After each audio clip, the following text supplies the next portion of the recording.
You also mentioned in your chapter the Kauffman Foundation's ecosystem playbook and their 8 key elements they ID in ecosystem building, while also talking about reframing the conversation. So share with us a few minutes, if you would, or a few thoughts, if you would, on reframing that conversation. What might that look like? Sure.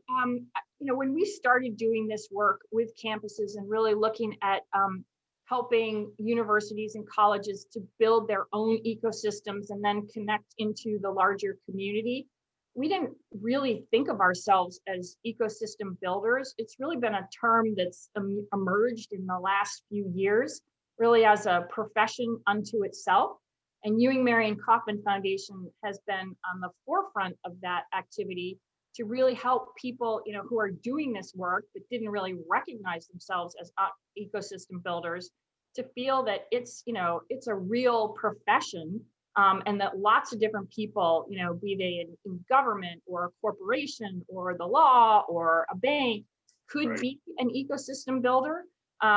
So they're trying to build sort of that culture around ecosystem building activities so that people see themselves that way, value their activities, and have peers across the country they can connect with. So this has been going on now for about 4 years, where they bring people together in Kansas City. This year, of course, it was virtual, really well done. And just helps people to, look at the culture of their particular region or city and see what resources they have, how they can be, very inclusive as they build an ecosystem, and just gives them, tools that they can use to do this, this very serious and important work.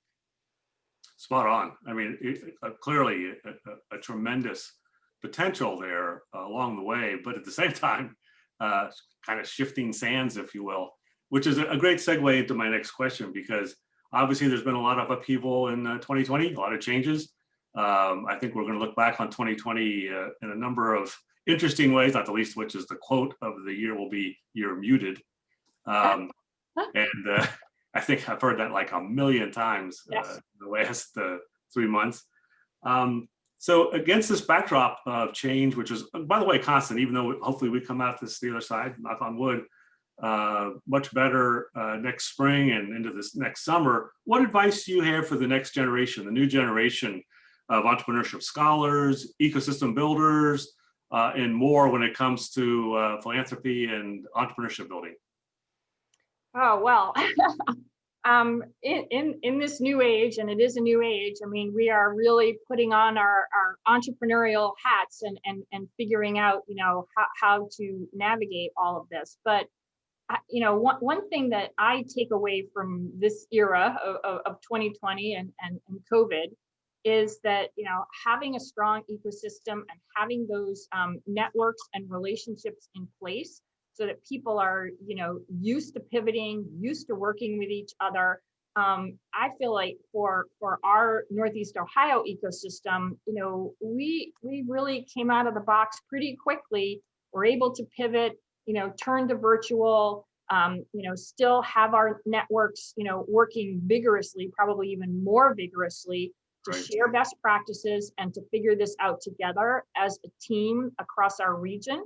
And one thing that has been clear, it seems that on most campuses, while programs have had to shift and things are virtual and there may not be as many dollars, entrepreneurship education and programming, experiential opportunities are more important than ever. It's like a teaching moment for entrepreneurship educators to be able to point to, look at all of us, we're having to pivot, we're doing it. We're able to do this. How can you apply this in other contexts as you build a venture?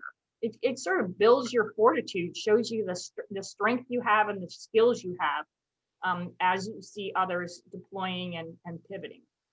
Wow, great. Again, that collaborative underpinning there is so important, sharing best practices.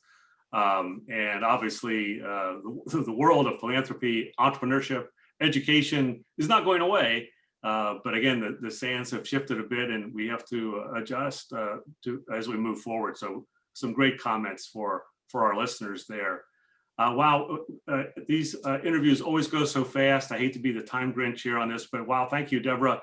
Just tremendous insights. And of course, I don't want to give away too much. I want them to pick up the Annals of Entrepreneurship, Education and Pedagogy, Volume 4 when it comes out in January, and do a read of the chapters. I don't think you'll be disappointed. There's something in there for everyone. Obviously not the kind of book you read cover to cover, but you will read a cover to cover, a chapter at a time, all over the place. I guarantee you, once you start reading about some of these things, you'll be drawn in. So thank you, Deborah. And again, remember the SOSB conference is coming up this January. It will be virtual, but the book will be unveiled. The Annals of Entrepreneurship, Education and Pedagogy will be unveiled for the 2021 United States Association for Small Business and Entrepreneurship, that's USOSB's conference in January. So we'll look forward to that along the way. Deborah, have a great rest of the year. And I'm sure we'll be touching base some along the way. Thank you very much. Thank you, Chuck. Good to be with you.